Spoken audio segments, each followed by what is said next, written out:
నమస్తే, నేను మీ జనం టీవీ శంకర్. తెలంగాణ రాష్ట్రంలో స్థానిక సంస్థల ఎన్నికల జోరు నడవబోతుంది. మరి ఈ ఎన్నికలు ముందుగా ఎంపీటీసీ, జెడ్పీటీసీ ఎన్నికలు వస్తాయి. తర్వాత సర్పంచ్ ఎన్నికలు వచ్చే అవకాశం ఉంది.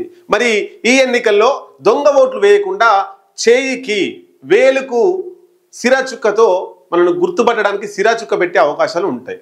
ఎంపీటీసీ, జెడ్పీటీసీకి ఏ వేలుకు సిరాచుక్క పెట్టబోతున్నారు, సర్పంచ్కి ఏ వేలుకు సిరాచుక్క పెడుతున్నారో ఒక్కసారి మీ ముందు తీసుకొస్తాం. ఎంపీటీసీ, జెడ్పీటీసీ ఎన్నికలకు చూపుడు వేలు అనగా ఈ వేలు చూపుడు, పంచాయతీ ఎన్నికలకు మధ్య వేలుపై సిరాచుక్క పెట్టే అవకాశాలు ఉన్నాయి. ఇది నేనో నువ్వో నిర్ణయించింది కాదు, రాష్ట్ర ఎన్నికల సంఘం నిర్ణయించింది. ఈ నెల 23, 27 రెండు దశలలో ఎంపీటీసీ, జెడ్పీటీసీ ఎన్నికలు, ఈ నెల 31 వచ్చే నెల 4, 8 తేదీల్లో అంటే 3 దఫాల్లో సర్పంచ్ ఎన్నికలు నిర్వహిస్తున్నారు. ఈ ఎన్నికల్లో ఎంపీటీసీ, జెడ్పీటీసీ ఎన్నికలకు చూపుడు వేలు, సర్పంచ్ ఎన్నికలకు మధ్య వేలు సిరాచుక్కతోటి గుర్తించే అవకాశాలు ఉన్నాయి.